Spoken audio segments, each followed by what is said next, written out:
ब्रह्मचर्य इस सनातन धर्म का लक्षण। सत्य, दया, तपस्या, शौच, तितिक्षा, उचित अनुचित का विचार, मन का संयम, इंद्रियों का संयम, और 9वां अहिंसा, और 10वां ब्रह्मचर्य। ये ब्रह्मचर्य सबके लिए है। बहुत घातक है भोगों का आकर्षण।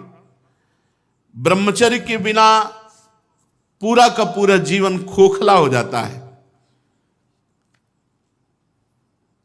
मन से, वचन से और शरीर से, तीनों से ब्रह्मचर्य होता है। मन का ब्रह्मचर्य, विषयों का चिंतन ना करना। यहीं से नाश प्रारंभ होता है, पतन यहीं से होता है। ध्यायतो विषयान पुंसान संगास्तेषुपजायते, संगात संजायते कामः, कामः क्रोधो भी जायते, क्रोधात् भवति सम्मोहा, सम्मोहात् स्मृति विभ्रमा, स्मृति भ्रंशात् बुद्धिनाशो, बुद्धिनाशात् प्रणश्यति। सबसे पहला पतन जो होता है वो विषयों का चिंतन होता है। ध्यायतो विषयान पुंसान, जब हम भोगों का चिंतन करते हैं तो हमें भोगों की आसक्ति प्रकट होती, फिर संग करने का मन होता है। संगास्तेषुपजायते, जब हम विषयों का चिंतन करते हैं तो विषयों का संग करने का, विषय भोगने की इच्छा प्रकट होती। जहां विषय भोगने की इच्छा प्रकट हुई, काम राज्य हृदय में छा गया। संगात संजायते कामा, और कामना जब बढ़ी तो सब मूढ़ता छा जाती है, स्मृति नष्ट हो जाती है। हम कौन हैं, हमारा क्या कर्तव्य है, हम क्या कर रहे हैं। सच्ची मानिए बहुत निकृष्ट, बहुत निकृष्ट काम।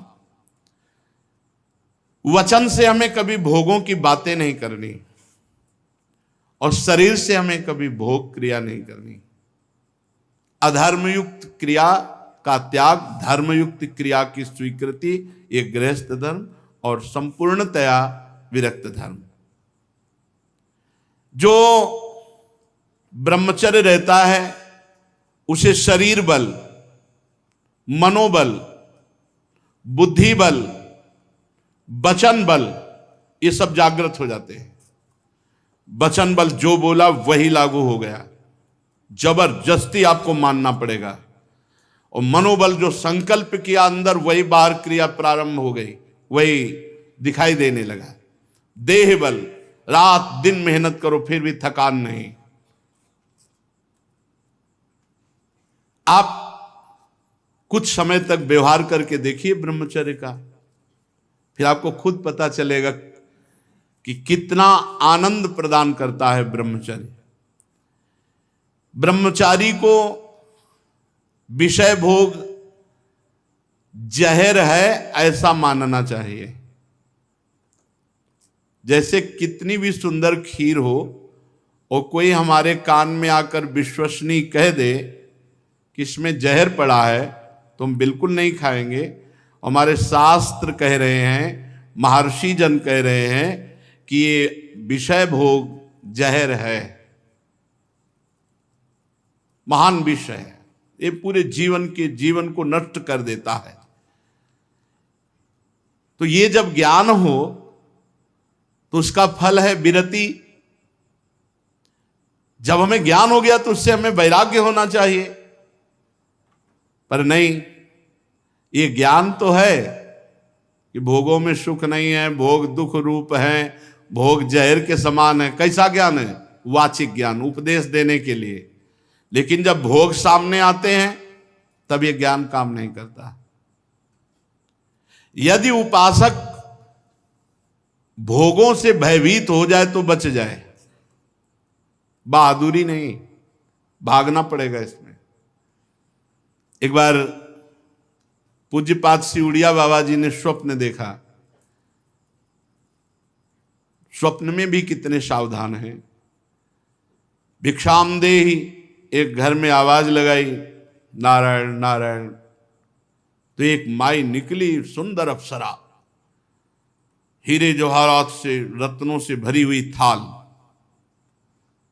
आवाज एक घर में लगाई और सैकड़ों घरों से निकल आई और सब एक से एक सुंदर, और चारों तरफ से घेर लिया और मुस्कुराना, हाव भाव प्रकट करना। बाबा भागे और बहुत जोर के भागे और कई किलोमीटर तक भागते रहे। फिर पीछे मुड़ के जब देखा कि कोई नहीं दिखाई दे रहा, तब खड़े होकर सांस ली। जब सांस ले रहे थे तो आंख खुल गई। आंख खुल गई तो नारायण नारायण नारायण। अच्छा हुआ कि स्वप्न में भी भागे। भागने से ही बचोगे, यहां जीतने की चक्कर में मत पड़ना, बहुत धोखा है। ये मन बहुत धोखेबाज है। यदि कोई विषय से ऐसा भय रखे जैसे सांप, बिच्छू या सिंह, कोई सांप आके गले लगना चाहे तो आप क्या करोगे? भागोगे ना। और बाघ देख लो, सिंह देख लो, भागोगे ना।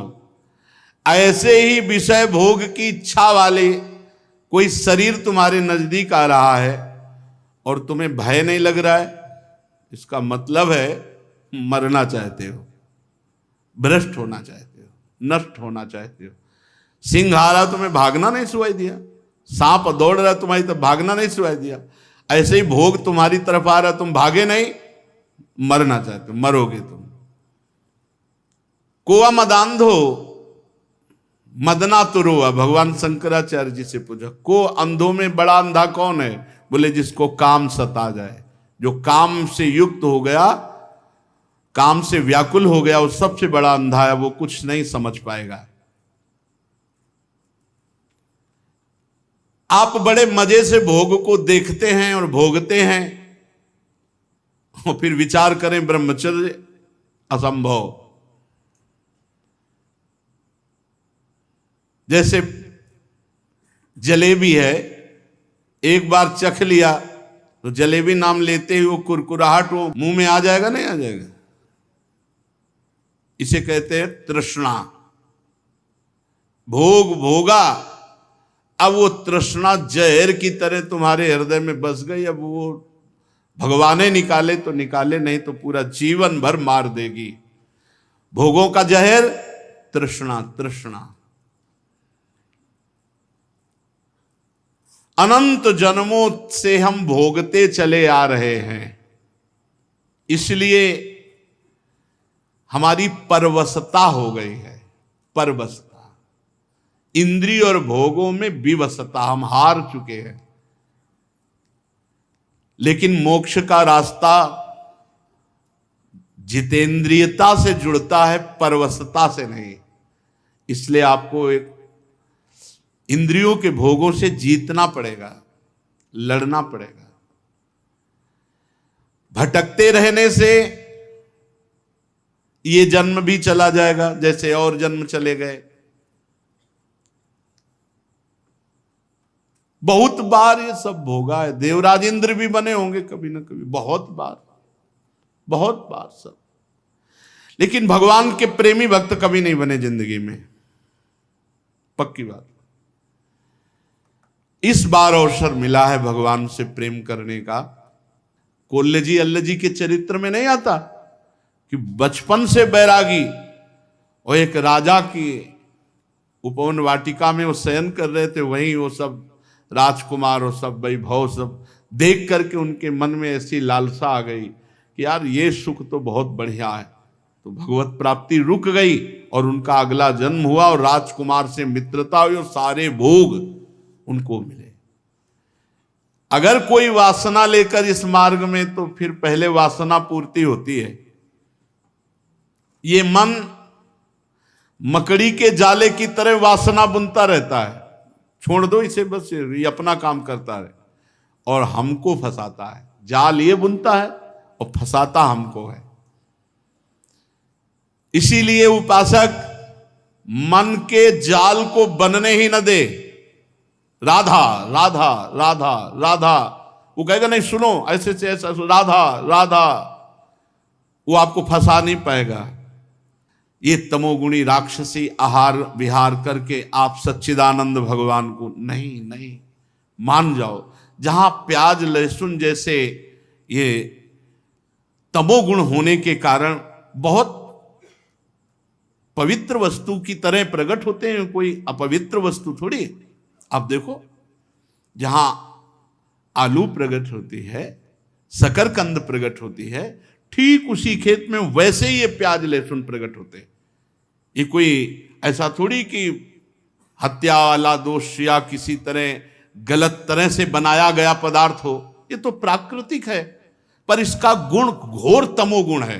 बस तमोगुण के कारण इसका त्याग किया गया है। इसीलिए संत महात्मा जन इसका त्याग करते, तमोगुणी आहार इसको नहीं पाते। फिर जहां और राक्षसी प्रवृत्ति के आहार विहार है, तो फिर वो ये मन मकड़ी की तरह जाला बुनता और हमको फंसाता है। ये छह हमको हर समय फंसाए रखते हैं, काम क्रोध लोभ मोह मद मत्सर। यदि ब्रह्मचर्य रहना है तो हमें बहुत संभालना है तीन को। वाणी से हमको कभी भी ब्रह्मचर्यहीनता वाली बातें नहीं करनी। बहुत, ये बिल्कुल अनुभव की बात कह रहे हैं, अगर आपको जम जाए तो निकल जाओगे। किसी भी तरह से अश्लील बात, गंदी बात वाणी से नहीं निकालनी। मौन हो जाओ, मत बोलो। बहुत चीजें ऐसी होती हैं जो अनुभव करके बोली जाती हैं। वाणी से आप रोज किसी से कहो झूठी, ऐसे मैं आपके बिना नहीं जी सकता, मैं आपके बिना नहीं जी सकता। एक दिन आपके मन में आ जाएगा मैं आपके बिना नहीं जी सकता। एक दिन आप स्वीकृति स्वयं में कर लेंगे कि मैं आपके बिना नहीं जी सकता। वाणी से बोलते रहो, तुम देख लेना, एक दिन किसी एक से बोलते रहो मैं आपके बिना नहीं जी सकता। फिर दूसरे दिन बोलना मैं आपके, कुछ दिन में मन से आ जाएगा मैं आपके बिना नहीं जी सकता। फिर स्वयं में आ जाएगा मैं आपके बिना नहीं जी सकता। जब हम वाणी से गंदी बातें करते हैं तो तुरंत मन उसका चिंतन करता है और वो उल्लसित हो जाता है। इसलिए वाणी से पहला ब्रह्मचर्य। हमें रसना कटो जो अन्न रटो। अन्न बात जो प्रियालाल से विमुख करने वाली बात, जो कुत्सित बात विकारें, जो विकार बढ़ाने वाली गंदी बात है, वो हमें नहीं करनी। नियम ले लो, नहीं करनी। आज से नियम ले लेते। जितने लोग कथा सुन रहे हैं, कोई इसमें पैसा लगने की बात नहीं। वाणी से हम गंदी बात, अश्लील बात, गलत बात नहीं बोलेंगे। वाणी का ब्रह्मचर्य। वाणी से गंदी बात नहीं बोलेंगे, अश्लील बात नहीं बोलेंगे, जो भगवत विमुख करने वाली बात है हम नहीं बोलेंगे। नियम ले लो, कोई कसम खाने की बात थोड़ी कहते। नियम ले लो, जहां ऐसी बात आवे वहां मौन हो जाओ। दूसरी बात, श्रवणेंद्री से हम कभी अश्लील बात नहीं सुनेंगे, गंदी बात नहीं सुनेंगे। बहुत प्रभाव पड़ता है, बहुत प्रभाव पड़ता है। श्रवणेंद्री से जो हम सुनते हैं उसका तत्काल मन पकड़ करके मनन करता है और वो उसी तरफ चल पड़ता है जिस तरफ की बात हम सुनते हैं। और नेत्रेंद्री से जो हम देखते हैं वो बहुत तुरंत प्रभाव पड़ता है। देखो, नेत्रेंद्री से ऐसी कोई ग्रंथ मत पढ़ो, कॉपी, ऐसी पुस्तिका जो ब्रह्मचर्यहीनता वाली है। ऐसे कोई दृश्य मोबाइल से मत देखो जो ब्रह्मचर्यहीनता वाले हैं। ऐसे कोई दृश्य बाहर मत देखो, पशु पक्षी आदि मैथुन करते हुए ऐसे कभी मत देखो। इसका बहुत बड़ा प्रभाव होता है। अगर इन तीन का संयम कर सको तो आपके ब्रह्मचर्य में बहुत लाभ मिलेगा। पहला वाणी से, दूसरा श्रवणेंद्री से, तीसरा नेत्रेंद्री से। और खास बात यह है कि जिससे हमारा ब्रह्मचर्य नष्ट होता है उससे सानिध्य न दे कभी। ऐसी कोई क्रिया, ऐसे कोई व्यक्ति का संयोग जो हमारे ब्रह्मचर्य का घात करे, बहुत बहुत सावधानी। पर ये ऐसा दलदल है कि एक बार जो फंस गया भगवान ही निकाल सकते हैं। जिस समय मन अपने स्वरूप में आया वो सब करवा लेगा। बहुत विचित्र है, बहुत विचित्र है, बहुत विचित्र मन का खेल। हमें ऐसा कोई रिश्ता नाता, कोई संबंध जो हमारे ब्रह्मचर्य को नष्ट कर रहा है, दूरी बनानी चाहिए। और भोजन का ब्रह्मचर्य पर बहुत बड़ा प्रभाव है। यदि आप अधिक मिर्च वाली घर में ही बना के करें, अधिक मिर्च वाली, अधिक तेल घी वाली ये पदार्थ पाएंगे तो ब्रह्मचर्य स्वाभाविक नष्ट हो जाएगा बिना किसी क्रिया के। ब्रह्मचारी को एक बीमार की तरह भोजन पाना चाहिए। जैसे मूंग की दाल है, घिया की सब्जी, रोटी, बस क्योंकि उसे पावर की जरूरत नहीं है, उसे अधिक पावर की जरूरत नहीं है। स्वयं में सामर्थ्य सुरक्षित है, इसलिए बाहरी पदार्थों से बादाम चबा रहे हैं, काजू चबा रहे हैं, हलवा खा रहे हैं और बहुत प्रकार के मीठा आदि। मीठा तो ब्रह्मचर्य में थोड़ा बस ले ले, इसके बाद अधिक मीठा भी वो जहर का काम करेगा, स्वाभाविक ब्रह्मचर्य को नष्ट कर देगा। जो भोजन कब्जियत बनाती है, अगर ऐसा भोजन पाया जाएगा तो ब्रह्मचर्य अपने आप स्वप्न दोष के रूप में नष्ट हो जाएगा। सात्विक भोजन, पेट साफ बहुत आवश्यक है। हल्का भोजन, कम मात्रा में, पेट उधर, तो बहुत सुंदर आपके भजन की वृत्ति बढ़ेगी। आपका ब्रह्मचर्य बहुत लंबे समय तक आबाद चलेगा। बाजार की वस्तु तो ब्रह्मचारी होकर बाजार की वस्तु तो मुझे समझ में नहीं आता। बाजार की वस्तु तो नहीं खानी चाहिए, बनी हुई, बाजार की वस्तुएं बनी हुई। एक ही चीज को आप गौर से पा करके किसी एक चीज को बाजार की, फिर देखो आपके अंदर स्फुरणा क्या होती है, पहले कैसे हो रही थी, फिर कैसे हो रही। और आप पवित्र भोग लगा के श्री जी को पवा के पा के फिर देखो कैसी स्फुरणा हो रही भजन की।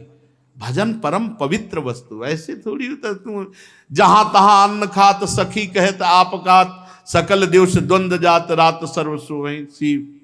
सेवक जी महाराज जहां तहां अन्न खाते से बाजार का भोजन हो, बोले ब्रह्मचारी जी हैं, नहीं हो पाएगा भाई, ब्रह्मचर्य नहीं हो पाएगा। हाँ, नाम लिख सकते हो, टाइटल तो बन सकता है, लेकिन सही माने में आपका ब्रह्मचर्य, जब तक आपका आहार शुद्ध, अगर अपने धर्म को सुरक्षित रखना चाहते हो तो बाजार का भोजन। और छोटे छोटे बच्चों में बहुत सी गलतियां ऐसी आ चुकी हैं जो उनके जीवन को नष्ट कर रही हैं। हमें ऐसे कई बच्चे मिले हैं, तो माता पिता को चाहिए कि छोटे बच्चों से भी मित्रता का व्यवहार करें, उनको इतना फ्री करें कि वो आपसे अपनी बात बता सकें और आप उनको सही दिशा दे सकें। नहीं जैसे 13-14 वर्ष के बच्चे हैं और ये गंदी क्रिया कर रहे हैं, इनका जीवन बहुत बुरी तरह नष्ट हो जाएगा। ये गृहस्थी लायक नहीं रहेंगे। विरक्ति तो बहुत बड़ी बात रह गई, ये गृहस्थी लायक नहीं रहेंगे, संतान उत्पन्न करने लायक नहीं रहेंगे।